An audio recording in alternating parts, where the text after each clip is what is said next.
मक्का बहुत मुश्किलों से फतह करने के बाद अब पूरे अरब को यह पता चल गया था कि मुहम्मद ही अल्लाह के रसूल हैं, जिसके बाद बहुत तेजी से पूरे अरब से लोग इस्लाम की तरफ आने लगे और ये इस्लामिक एम्पायर पूरे अरब में फैलने लगी। अब मुसलमानों के लिए अरब में कोई भी खतरा नहीं था, लेकिन अरब से बाहर दुनिया की सबसे बड़ी सुपर पावर रोमन एम्पायर अरबों को यूनाइट होते देखकर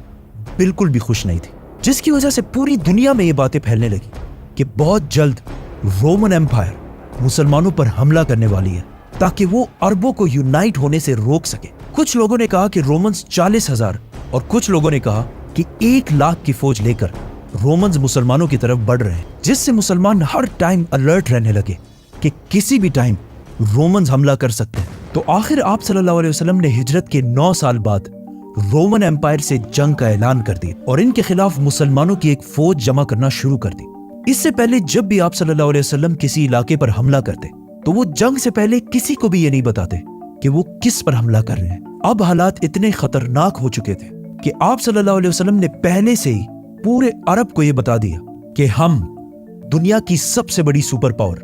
रोमन एम्पायर से लड़ने जा रहे हैं और सबका हर मुसलमान का इस जंग में शरीक होना फर्ज है और जो मुसलमान भी इस जंग में शरीक नहीं होगा उसे मुनाफिक डिक्लेयर कर दिया जाएगा। रोमन एम्पायर इससे कुछ ही अरसा पहले पर्शियन एम्पायर को हराकर दुनिया की सबसे बड़ी सुपर पावर बन चुकी थी, जिसको चैलेंज करना इम्पॉसिबल हो गया था और सबका ये ख्याल था कि अरबी जो अभी कुछ ही अरसा पहले यूनाइट हुए हैं वो कभी भी रोमन एम्पायर से नहीं लड़ सकते। और मुनाफिकों ने भी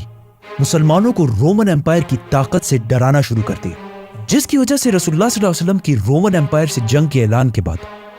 अरब में 2 फ्रैक्शंस बने। एक जो अपना सब कुछ कुर्बान करके बगैर किसी खौफ के मदीना की तरफ जंग में शामिल होने के लिए रवाना हुए और दूसरे वो जो इस इतने खतरनाक जंग से बचने के लिए बहाने बनाने लगे। आहिस्ता आहिस्ता पूरे अरब से लोगों ने इस फौज को ज्वाइन करना शुरू किया और आखिर इस फौज का नंबर 30,000 तक पहुंच गया और ये फौज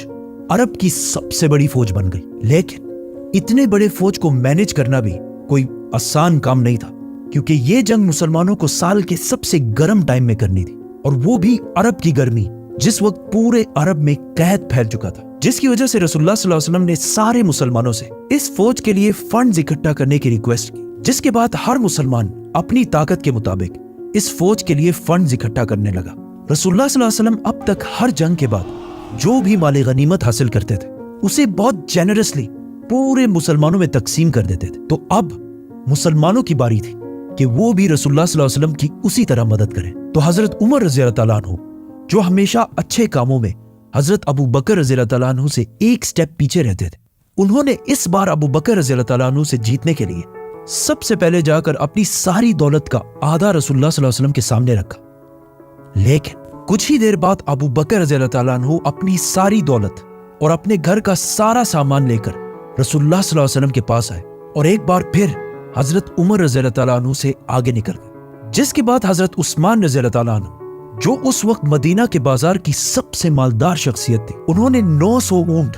100 घोड़े और 1000 दिनार डोनेट किए और हजरत अब्दुर्रहमान बिन औफ ने भी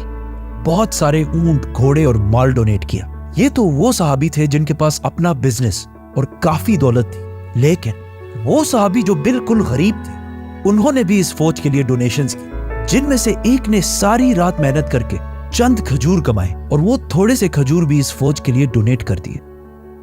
इतने सारे डोनेशंस के बाद भी 30,000 के इस फौज को मैनेज करना बहुत मुश्किल था, क्योंकि जैसे ही ये फौज मदीना से रवाना हुई हर 18 सहाबा के लिए सिर्फ एक ऊंट था और तबूक मदीना से 700 किलोमीटर दूर था और वहां पहुंचने के लिए एटलीस्ट 15 दिन का सफर करना था। तो 18 सहाबा एक ही ऊंट को बारी बारी राइड करने लगे, जो बहुत मुश्किल काम था ही।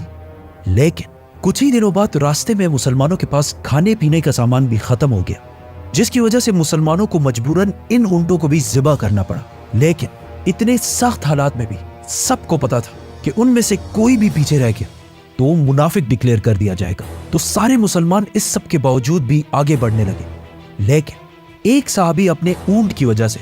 इस फौज से पीछे रह गए, अबू जर गिफारी। तो उन्होंने अपना ऊंट वहीं छोड़कर पैदल तबूक की तरफ बढ़ने लगे। ये फौज रास्ते में आले समूद के इलाके से भी गुजरी, जिन्होंने एक जमाने में पहाड़ों के अंदर बहुत जबरदस्त और आलीशान बिल्डिंग्स बनाई थी। इनकी तबाही को देखकर मुसलमानों का ईमान और मजबूत हो गया, लेकिन आप सल्लल्लाहु अलैहि वसल्लम ने इस इलाके के पानी को यूज करने से मना कर दिया। आखिर 15 दिन बाद मुसलमान फाइनली तबूक पहुंच गए। तबूक मुसलमानों की एम्पायर से बाहर गस्सानी किंगडम के बिल्कुल सेंटर में एक सिटी थी, विच मीन्स मुसलमान अपना इलाका छोड़कर दुश्मन के इलाके के बिल्कुल सेंटर तक पहुंच गए। और वहां पहुंचते ही मुसलमान रोमन एम्पायर से लड़ने के लिए बिल्कुल तैयार हो गए और सफों में खड़े हो गए। लेकिन काफी टाइम इंतजार करने के बाद भी नथिंग, बिल्कुल खामोशी, और कोई भी मुसलमानों से लड़ने के लिए नहीं आया। अब यहां पर कुछ कंफ्यूजन है। कुछ स्कॉलर्स कहते हैं कि रोमन्स मुसलमानों की इतनी बड़ी फौज देखकर डर गए और जंग से पहले ही उनकी फौज इधर उधर बिखर गई, क्योंकि मुसलमान इससे पहले हर जंग में अपने से 3 गुना बड़ी फौज से लड़ती थी। बदर में मुसलमान 300 और दुश्मन 1000, ओहद में मुसलमान 1000 और दुश्मन 3000, और खंदक में मुसलमान 3000 और दुश्मन 10,000। और कुछ लोग ऐसे भी हैं जो कहते हैं कि कभी किसी फौज ने मुसलमानों पर हमला किया ही नहीं था, ये बस अफवाहें थी। जो भी था, इस वाक़े के बाद पूरे अरब में ये बात फैल गई कि मुसलमान फौज लेकर रोमन एम्पायर के बॉर्डर तक गई और उन्हें जंग की दावत भी दी। लेकिन रोमन एम्पायर, दुनिया की सबसे बड़ी सुपर पावर, मुसलमानों से डर के जंग से भाग गई। अब तक पूरी दुनिया मुसलमानों को बस एक छोटी सी फोर्स समझते थे, लेकिन इस वाक़े के बाद मुसलमानों को पूरी दुनिया एज अ ग्लोबल पावर देखने लगी। तबूक के पास जितने भी छोटे छोटे किंगडम्स थे वो अब तक रोमन एम्पायर के अंडर रहते थे, लेकिन मुसलमानों की इस ताकत को देखने के बाद उन्होंने रोमन एम्पायर को छोड़कर आप सल्लल्लाहु अलैहि वसल्लम के सामने सरेंडर कर दिए और जिजिया देने का भी वादा किया। और जो स्टेट्स अब तक रोमन एम्पायर के गुलाम थे, अब वो मुसलमानों के वेसल स्टेट्स बन गए। और अब पहली दफा मुसलमानों की इस सल्तनत के बॉर्डर्स डायरेक्ट 2 बड़े सुपर पावर्स रोमन और पर्शियन एम्पायर से टकरा गई और पूरी दुनिया मुसलमानों को एक सुपर पावर की तरह देखने लगी। इन छोटे किंगडम्स के सरेंडर करने की वजह से मुसलमानों को बहुत सारे घोड़े, ऊंट और सोना मिला। और आखिर 20 दिन तबूक में स्टे करने के बाद आप सल्लल्लाहु अलैहि वसल्लम और ये 30,000 का लश्कर वापस मदीना पहुंचे, जहां इनको बहुत जबरदस्त तरीके से वेलकम किया गया, क्योंकि जो फायदा मुसलमानों को रोमन से जंग के बाद हासिल होना था वो बगैर किसी जंग के मुसलमानों को मिल गया। और मुसलमानों के दरमियान जो ट्रेटर्स, मुनाफिकीन थे, वो भी सारे मुसलमानों के सामने आ गए। मदीना पहुंचने के बाद बाकी सारे अरब कबीले भी इस्लाम कबूल करके इस एम्पायर में शामिल हो गए और पूरा अरब बुत परस्ती, आइडोलेट्री को छोड़कर एक ही अल्लाह की तरफ आने लगा। लेकिन उसके साथ ही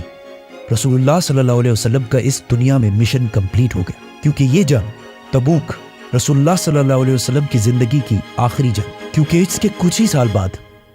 आप सल्लल्लाहु अलैहि वसल्लम की जिंदगी का आखिरी दिन आया।